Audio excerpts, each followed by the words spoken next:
So I was planning on like introducing myself and telling us all about the company, and then because that's normally how you start every single presentation, but I totally forgot that that was already taken care of for us. So thank you, Michaela. Thank you, BNSME. Thank you so much for having us. It's great to see some familiar faces as well as some new faces.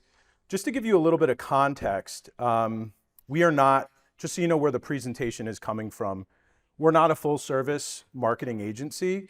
There's a lot of things we don't do. What we actually do is help companies create scalable organic growth. We believe that growth is something that should be baked into the design of your organization and not some additive thing that you do like an event or a campaign or a faucet that you turn on and off when you feel like it, right? Growth systems should be baked into how your company operates, and that's what we mean by when we say creating scalable, sustainable, organic growth.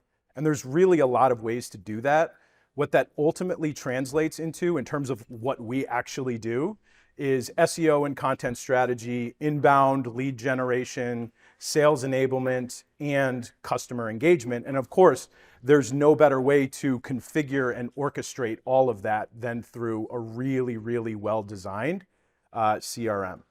And as actually, I don't know you mentioned, which is fine because I was planning on mentioning it. We're also a certified HubSpot Solutions Partner. I know some of you know that that's a big piece of what we do. That means that we help people buy HubSpot, implement it, support it, create growth systems through it. We are going to mention HubSpot. We may use some examples from HubSpot, but I also want to assure you that this presentation is completely platform agnostic, right? It does not matter what CRM you do or don't use. You should be able to get value from this presentation because we're offering some very specific and practical takeaways. What are we covering today? We're going to talk about the struggle between sales and marketing. Maybe some of you will be able to relate to it. We're going to talk about what is CRM as well as what is a CRM. So a little bit of foreshadowing there. Where sales and marketing alignment starts. And then really the crux of this presentation, which is how to use a CRM to get and stay aligned. And then we'll recap. We will do Q&A. Q&A is my absolute favorite part, so we're going to try and not make this too long. So we talked about how this is a presentation about aligning your sales and marketing teams, but that's kind of a lie because this is really just a presentation about growth. We believe, right, going back to what type of agency we are and how we try and help companies grow, we believe that every department influences growth, right? A good product helps you grow. Really good service helps you grow. Reducing customer friction helps you grow. But obviously, there are no two departments that are more charged with spearheading growth than sales and marketing, right? And when they are aligned, growth happens significantly faster, easier, more intentionally, and more sustainably. In fact, oh, this is a little cut off. Well, I can tell you what it says anyways. HubSpot, through its empirical research, has said that implementing smart sales and marketing alignment helps companies become 67% better at closing deals and helps generate 209% more revenue from marketing. Now, HubSpot has literally hundreds of thousands of customers that use their portal as CRM and marketing tools and sales tools and whatever, and they have access to all of the data in those portals. So they know when companies create deals, move them, they know when deals are closed won, closed lost, the amount, the average size, by industry, by everything you can think of and things you wouldn't. And they also have all of the data relative to marketing activities that are influencing that and the key indicators that demonstrate if a company has its marketing and sales team aligned. So if this seems like a little bit out there or a little bit nefarious, I wouldn't blame you, but I also wouldn't put it up here if it wasn't. And I think as we go through this presentation and show some of the practical examples, I'm hoping that you'll leave with a little bit of appreciation for actually how attainable a lot of this is. So back to the importance of growth. You cannot overstate the importance of sales and marketing being aligned, but we know oftentimes they're not, right? But not being aligned is kind of like if you were running a marathon and your left leg and your right leg aren't working together. They're not in sync, they're not in rhythm, they don't know timing or how much effort to put in. So it could become really problematic, and we're going to get into why that sometimes happens.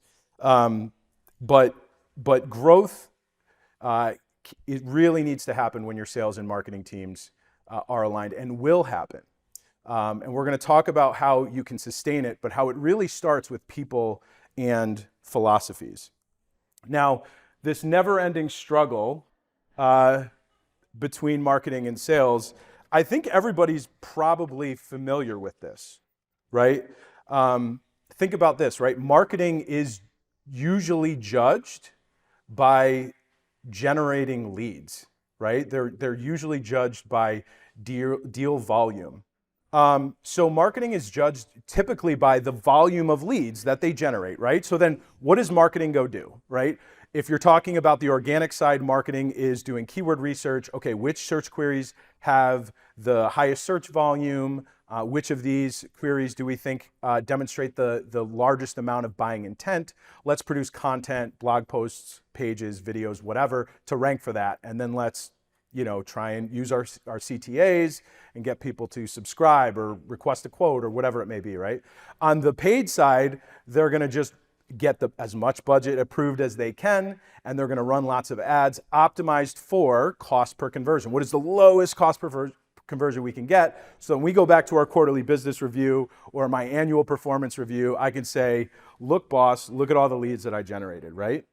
And that is mostly a good thing, but you can imagine how the pursuit of leads at quality could often come at the expense, or quantity could come at the expense of quality, right? On the other side, sales is ultimately judged by the number of deals that they close and then the revenue resulting from those deals. So pursuant to that, sales will do whatever it needs to do. Pick up the phone, make cold calls, attend events like this, hop on any single contact that finds its way into the CRM after subscribing to a newsletter and seeing if they want a demo, right? Sales will be aggressive because it has a quota to meet and these reps are hungry. And again, that is mostly good, but as is true with marketing, sometimes the pursuit of quantity can come at the expense of quality.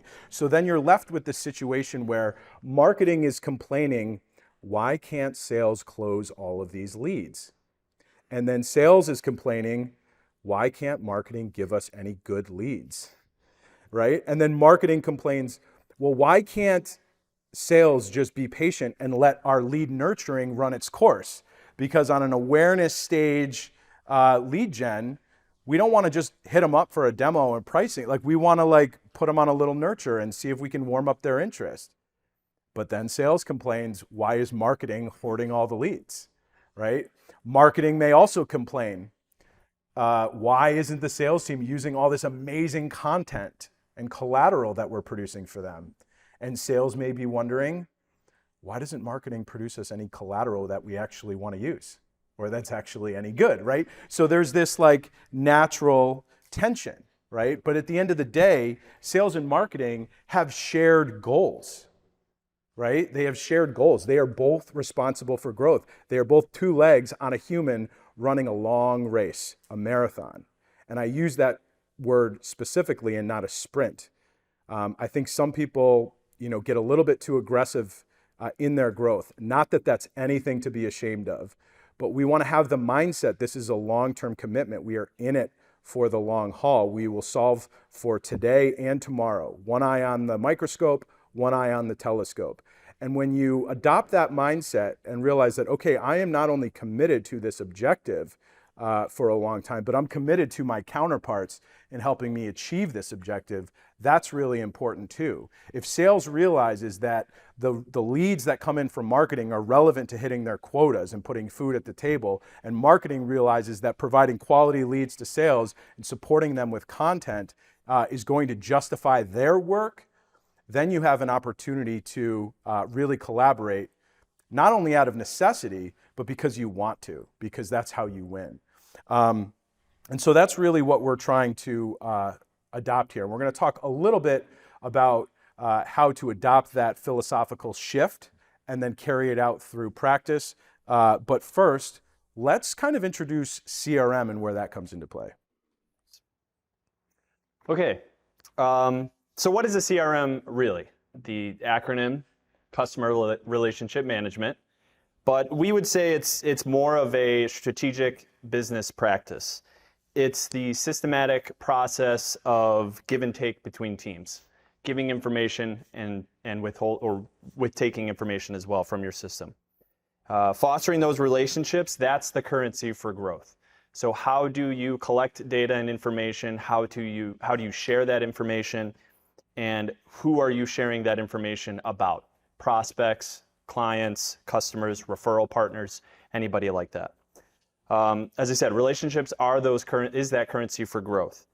So developing those relationships, moving prospects to clients, moving clients to bigger clients or to referral partners is where that growth can come into play within your CRM.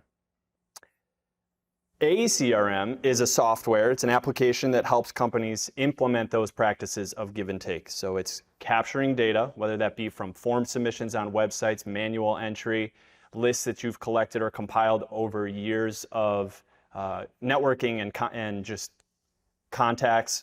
It's categorizing those relationships, putting specific types of contacts into specific buckets, as we would say, to categorize them and organize them.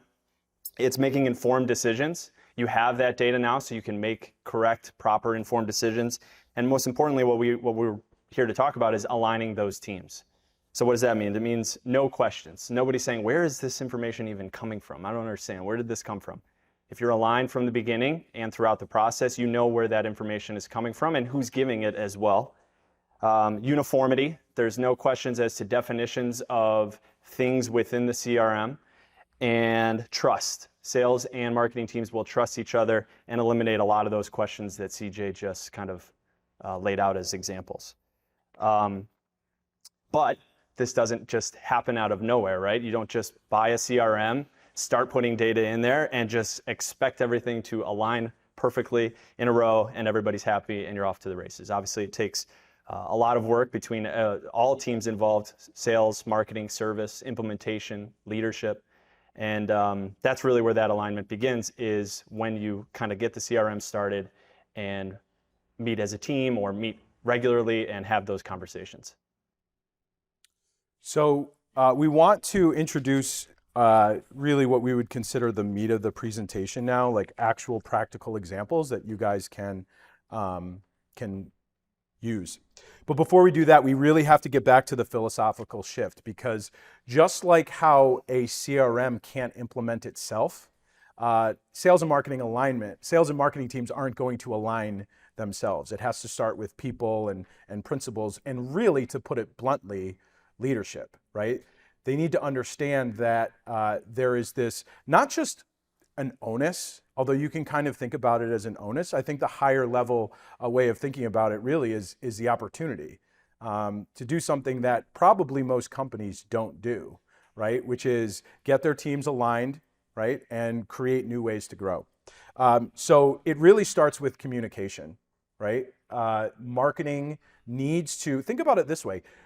Nobody in the organization is more closer to the mind and the heart of the customer than your sales team, right? They are there for every objection, every approval, every question, every demo, every little thing along the way. Nobody knows the mindset of your buyer better than sales.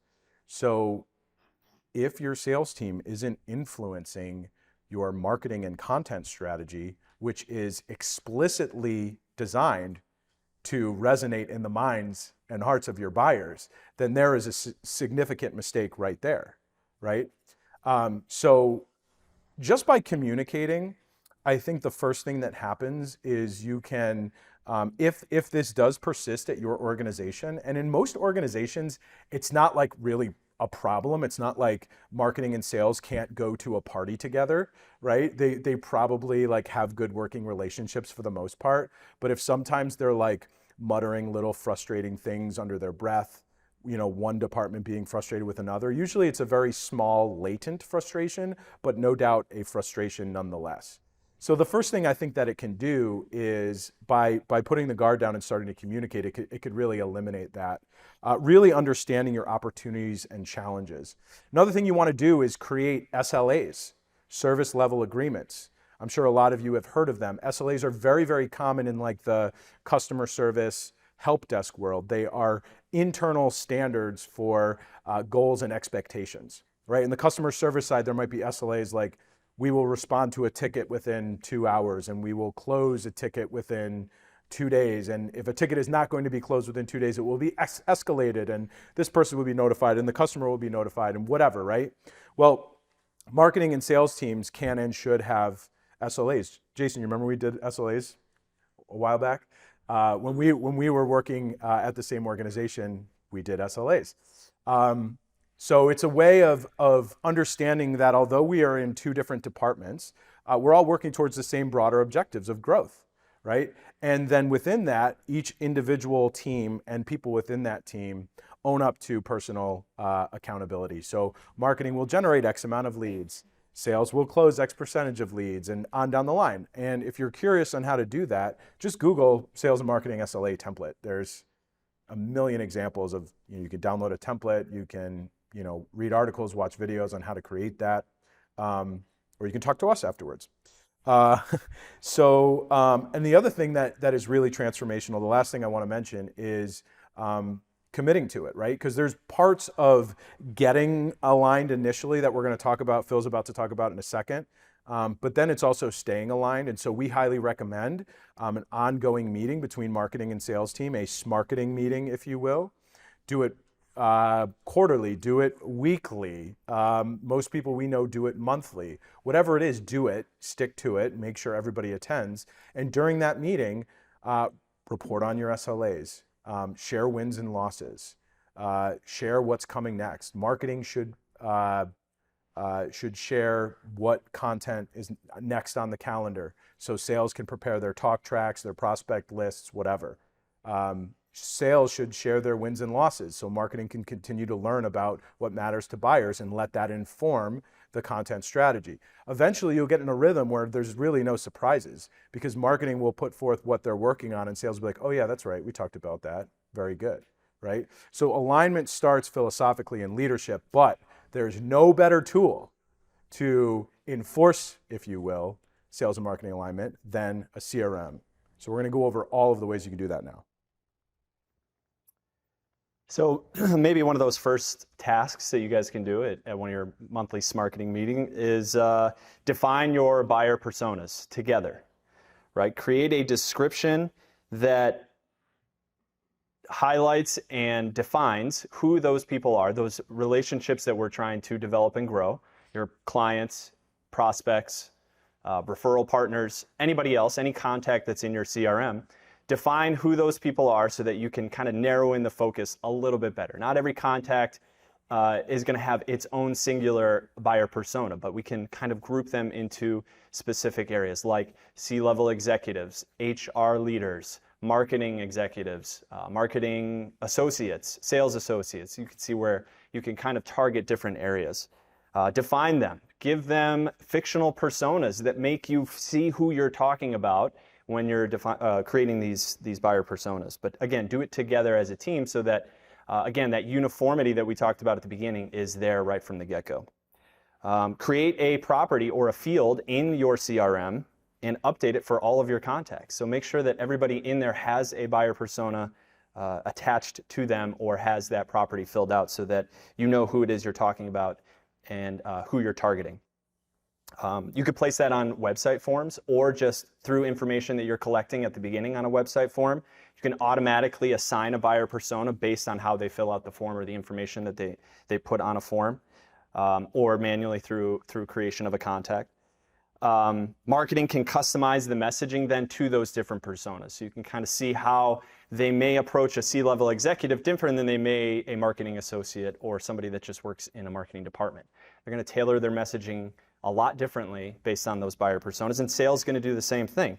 They're going to prep for meetings differently based on who they're talking about and what they're going to be talking about. So Right from the get-go, you can kind of narrow in the focus, categorize people in different areas, and help your marketing and sales team tailor their messages based on whatever they're doing in different ways. This is one of my favorite ones, and it's a perfect piggyback off of buyer personas.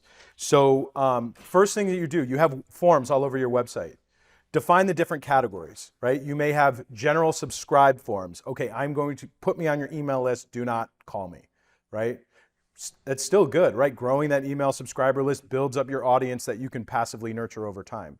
So you may have subscribe forms, you may have content offer download forms, you may have webinar forms, and then you have your sales ready forms, right? Schedule a demo, request a quote, whatever it may be. Define those forms, right? Then define the rules for what needs to happen once that form is filled out, i.e. sales doesn't go follow up with somebody, a brand new contact who just subscribed. However, if it's a request a quote form, then marketing should never publish that form without first consulting sales. Marketing needs to know what information sales needs to know to prepare for that type of meeting. And then you make those fields required on the form to fill out, right? Whether it be, and again, going back to buyer persona, what is your primary role within your organization, right? You may be able to put that on more than just your sales ready forms. Maybe you could sneak that into a webinar form or a subscribe form. What does that do? Regardless of whether the contact becomes a customer, regardless of whether that form is for a bottom of the funnel ready to talk to sales or a very top of the funnel awareness stage thing, it's going to give you more context in your CRM. It's automating your ability to segment your CRM into different groups based on what is relevant to your people, right? Relationships are the currency of growth. So now you always have that in your CRM.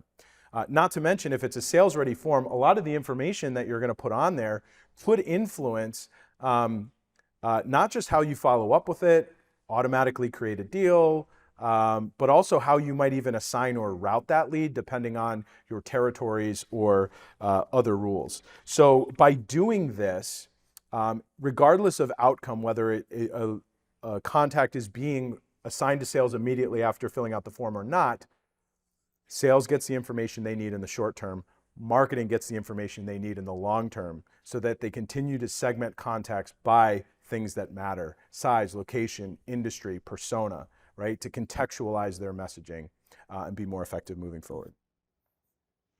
So this next part is really what I get excited about when we work with our clients, which is automating processes and really lead assignment and deal creation. So when we talk about sales and marketing and aligning, this is kind of where the magic, I guess you could say, starts to happen. And this is where leaders really get excited about the work that they don't have to do anymore. And it's always fun to help people kind of work through that and build it out for them. So automating lead assigning and deal creation, building workflows that will automatically assign a new lead to the right person or team. So as CJ just said, based on the information we collect, we're making sure that we can get that deal into the hands of the person that's going to move it through the sales process the best, the most efficiently. That could be a variety of things. It could be based on territory, the zip code that they put in their form, and you have territory reps and they're the ones that handle it, or based on the services and products they're interested in, who handles some services better than others on the sales side, or maybe it's experience based on the size of the company, what they're interested in, what type of form they filled out. Some sales reps are better at doing demos than others. Some are better at face-to-face meetings. And if you can get that information right from the beginning, you can automatically get that lead into that person's hands so they can kind of move it through the process a little bit smoother. Obviously then just the simple things like creating a deal automatically in your sales pipeline. So not having somebody have to manually go through and do that. You can automatically use the tools of the software. In HubSpot's example, using workflows to create those deals automatically, get them into your sales pipeline, notify the sales rep this deal has been assigned to you, and they can get off and running on that. But also you can track relevant data relative to the contact. So like we said before, size, source, where did this lead come from, owner, solution or interest, solution interest that they may have. So what products or services are they interested in? And more importantly, for leaders, this also streamlines follow-up and reporting. So now you're seeing real data reporting where are leads coming from, How long are they staying in certain stages of our sales pipeline? What are the roadblocks that we're hitting? Why can't we move some deals past this stage? What's the reason for that? Let's go to marketing. Maybe they can create some content for us to help nudge that person to the next stage, or a sales template, an email template, or something like that to kind of move things along a little bit better and move past those roadblocks.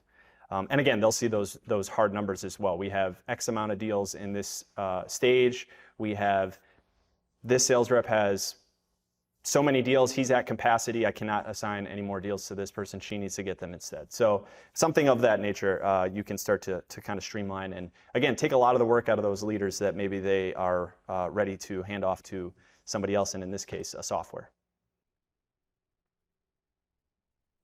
Oh, something else I just thought of too is like, if you're on the point of deals stalling, if you do it right from the beginning and collect enough information on the initial form submission and throughout the deal process, like we were just talking about, you can then analyze those deals that stall and look for commonalities, size, source, industry. Hey, like let's first even figure out the profile of the type of prospect that stalls.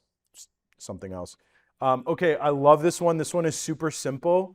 For every contact in your CRM, you should have a property called topic interest. It should be some type of pick list or multiple select property, and the value should contain literally any product or service or topic that you want to talk about, something that your business has a business interest in, right?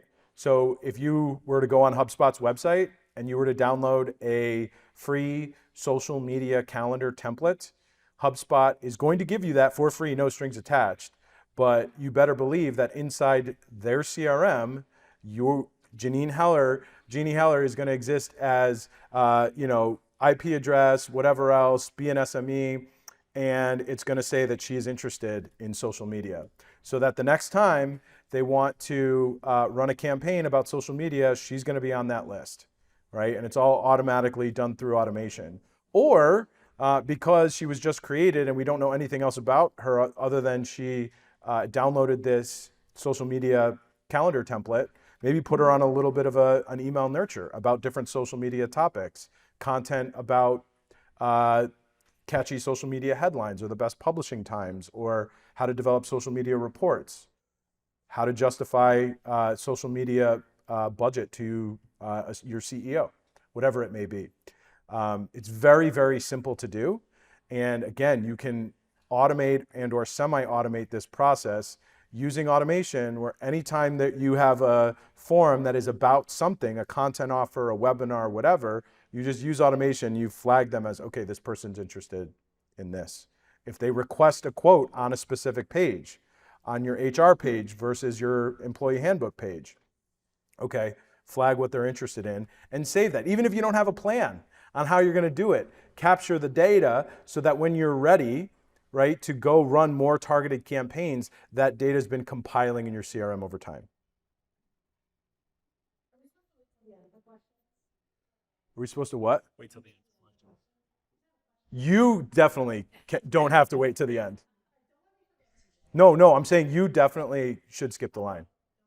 Yeah, please. Is that something that's inherent with HubSpot, having that topic interesting? I don't think we have that in our. No. I mean, Like set that up specific. Yeah, so you'd have to create a custom contact property, multiple checkbox property, put in all the values, and then as part of your marketing checklist, every time you launch a new whatever form, campaign, like make sure that there's a workflow that will append the property with the value that corresponds with whatever you did. Yeah. All right, so this is the part again where we're going to talk more about leads again. This is really where alignment happens now. So lead scoring, automatically giving contacts a score based on demographics and behaviors. So we all know, as CJ kind of had alluded to at the beginning, not all leads are created equal. Some are better than others. There are marketing qualified leads. Somebody subscribes to a newsletter, subscribes to the blog, maybe visits your blog post frequently. Not necessarily yet ready for a sales rep to call them up and say, hey, I see you subscribe to our newsletter, want to buy whatever? They're not ready for that. Then there are sales qualified leads, like CJ mentioned, people that fill out a get a quote or request a demo or schedule a meeting. They are ready to buy, or at least much more serious about buying than somebody that subscribes to a newsletter.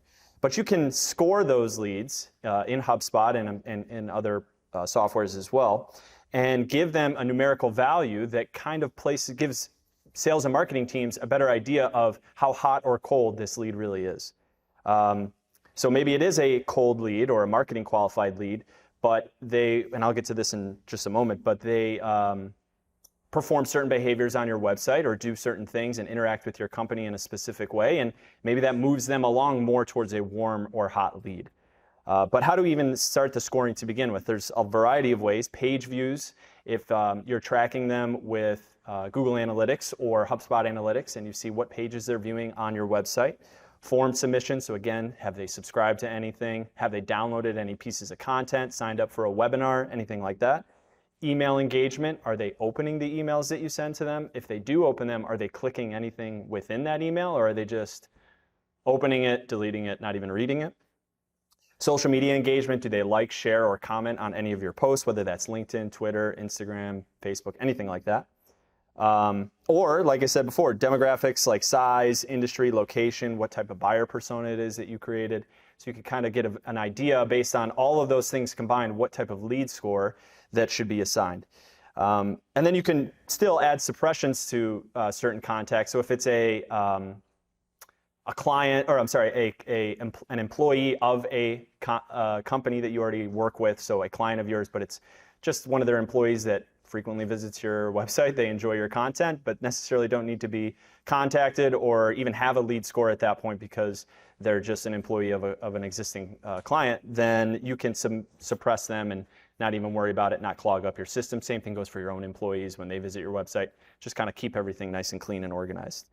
But most importantly, when you've kind of defined, all right, when it gets to a level of this, or this score, say 7 out of 10, just as an arbitrary number, then that's when we're going to actually then move that to a deal and assign it to a sales rep. They've met all the requirements or parameters that we've put in place that we think, hey, this is now a sales qualified lead.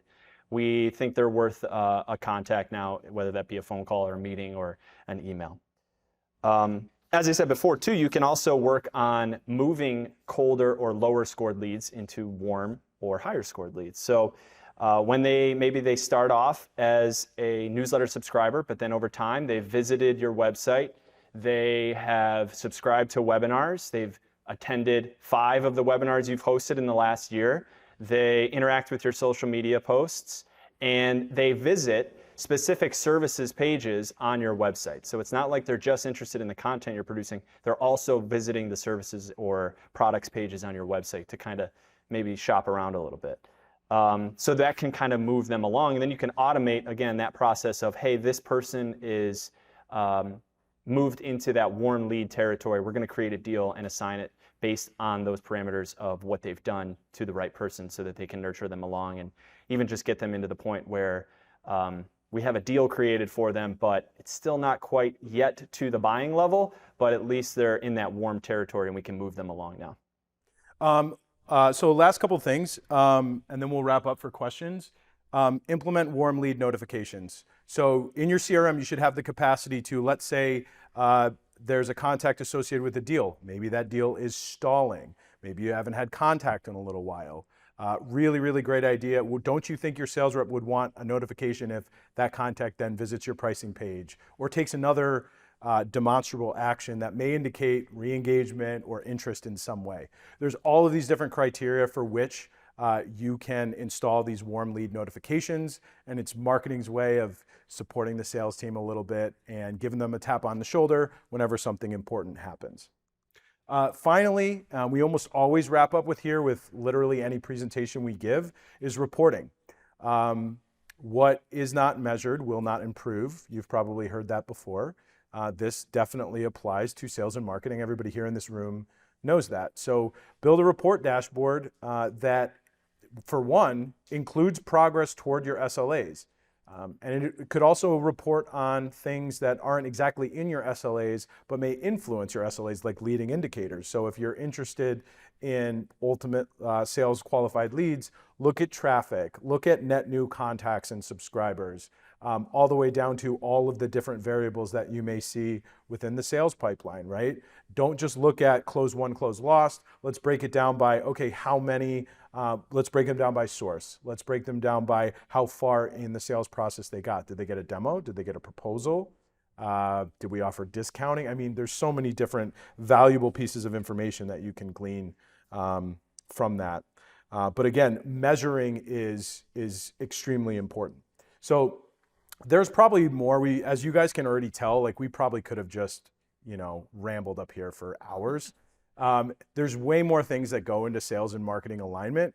But hopefully these like 7, the mindset that we're advocating for, and these 7 tangible examples give you something to go with to take some steps in the right direction. As we said before, although there's no better tool than a CRM to foster that alignment, it starts up here with a commitment from leadership and intention. So ultimately, all that really matters is your goals, right? You absolutely have to know your CRM, right? You have to know what it can do and what it can't do. Rachel asked a great question, right? It's important to know what it can do so that you can configure it to be the type of tool that your organization needs it to be. Stay disciplined, meet regularly, right? That monthly marketing meeting or whatever it is, and then you'll grow. So thank you so much for listening. And if there's any time, we'll hear some questions.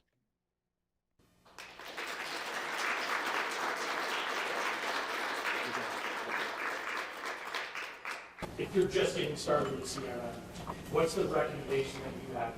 Like, you guys offer a product that would be able to kind of do that and do a CRM on it. How would you be able to help the businesses in the room be able to figure out how to adjust that? So yeah, the 2 biggest, I mean, for those of you that don't know me, like I've been in the marketing agency world and marketing for a very, very long time. At this stage in my career, like if I have any advice to anybody starting a business, I say get a website, get a CRM, right? So one is to absolutely get a CRM. In terms of taking a step toward marketing and sales alignment, the biggest thing that you can do, I think, is configure your deal pipeline and configure it smart so that when deals are created, either automatically through workflows or manually from your sales team, you're requiring certain information to be captured: source, product interest, owner, deal type, all of these things, right? Your deal point is your deal pipeline is the major inflection point for growth. And we actually gave a presentation about this to 43 North back in December, which is actually how Michaela and I got connected. So yes, we do a significant amount of like CRM planning and implementation, and like deal pipeline design is very much a big part of that. Can I piggyback on that for 1 second?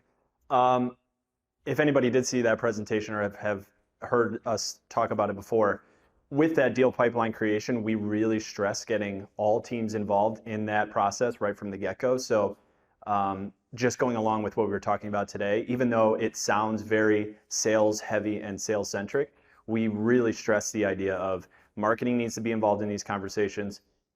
And maybe even more importantly, well, I don't want to say that, but just as importantly, implementation or production and customer service needs to be involved in those conversations as well, because they play a major role in it, obviously, in how things happen once a deal is closed, one, and there's a handoff to somebody that's going to manage that account or create that product or service. And then 2, on the customer service side of things, when things maybe do go wrong or something needs to be serviced, they're aware of, well, how did it even get to this point to begin with? So just to kind of go along with what we were saying, that's just as vital, even though it sounds very, well, deals, sales, deal pipeline, just have to get my sales team or my sales leadership can just build this out and we'll just roll it out to everybody in the company and they'll deal with it. We wouldn't advocate for that. Rachel? So when we use HubSpot, and one of the things I love about HubSpot is there's so many things that it can do, which is also one of the things I hate about HubSpot. So it's really overwhelming, when you don't have a dedicated HubSpot administrator within the company. Are there any like local, use HubSpot, let's get together and share? Yes. So there is, there is a, I don't know, organization, I guess. It's called the HubSpot User Group, and most major cities across the country have one. Buffalo has one, and the organizers and chairs of that event are CJ and I. So, well, here, I'll let you No, I take it know. over for that. Yeah, so I got involved in the Hug in maybe 2017. It's called a Hug, HubSpot User Group. And there are Hugs all over the world. So I go to Inbound Conference every year, and when I went there, they did a meetup of Hug leaders. So it was super cool. I met like Hug leaders literally all over the world. There were two previous leaders, and they had done a fantastic job. But then COVID happened, all this other stuff, right? And they did a couple of virtual events, but they didn't really stick because really, like, there's no shortage of online-based learning. Like, what people really want from the Hug is to like do something like this, but HubSpot centric, and see people. Not that we're opposed to virtual events. So I applied to take it over, and it was just, my application was accepted. And they're allowing us to start doing events in March. So this is actually a fantastic pitch right now. I'm going to make a sales pitch. If you or somebody in here knows somebody that can speak credibly to either HubSpot or a discipline within HubSpot's purview, sales leadership, marketing leadership, SEO, content strategy, whatever it may be, I am looking for speakers and panelists because I am not about to start a nerdy networking group and be the leader just to stand up in front of people and make it the CJ show. I am not doing that, right? I love HubSpot. I nerd out about it. I have so many ideas. I want to do like a hackathon where somebody comes in and like, hey, here's this thing that I can't figure out how to do. And then we would just bring AJ from our team and she would figure it out. But yes. So I really, really like we've had some tentative things that almost went off, but then HubSpot like basically said no events until after we're reorganizing the program, whatever. So I actually assumed control over it like last end of the summer. I was starting to plan something for November, and the HubSpot's like, stop, nobody's doing anything until March. So now we're ready to go. It's just be really helpful. That's where we really, like I know it's possible and what's the best way to do this. That's exactly what I want it to be. And by the way, there is a LinkedIn group, Buffalo HubSpot User Group. If you're interested, join that group, post a question. I need to spend, this is my failing, I want to spend more time instigating things, like instigating conversation. There is some independent conversation that goes over there, and I'm far from the only person that posts, but it's nowhere near as active as it could be. So if you have a question, what I want you to do is, hey, I can't figure this out in HubSpot. And then either me or somebody else will respond, and yeah. So it should be like an ongoing thing, not just for events. Yeah. So you talked about you're not a marketing agency. How do you work with marketing agencies? That's a good question. So the question was, well, we actually are a marketing agency. The question was, if you're not a marketing agency, how do you work with marketing agencies? We are. We're just not a full service agency. We don't do paid media. We don't do logos and branding. And we literally only build websites if they're on HubSpot. Like we only work with B2B companies to do organic inbound marketing and only on HubSpot. So like we don't configure Salesforce, CRM, or Zoho or anything. So we're actually quite niche down. And we work with agencies. We definitely have some agency partnerships where they're like, okay, so we're good on the, all of the other stuff. Like we're doing ads, we're doing websites, we're doing PPC, whatever it may be. But like, then our clients like want to organize it all in HubSpot. So we have a variety of ways that we partner with existing agencies to offer that support. And it's usually, if we partner with an agency, it's usually not, because like, again, we do some other content services, but it's almost always for HubSpot.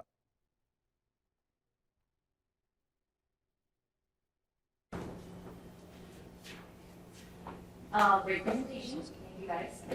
We have a lot of people in our group that are entrepreneurs or like business owners, one or two people max. They don't have the sales part, they don't have the marketing part, but they're sort of like all the above, right? Would you change any of the guidance? So yeah, you're looking at one right here. Two. Yeah. I mean, obviously we work together, but we have one other full-time member. So we are. And you're a business owner. And oh, that's right. I own a business as well. My wife and I co-own a salon. There we go. Anyway, the answer to that is everything that we've talked about and everything that we tell our clients or our prospects or anything like that is practice what we preach. So there's nothing that we have said today that we're not doing on a regular basis with our deal pipelines. We have buyer personas, we have SLAs, we have, like I said, a deal pipeline that we have automations built into it.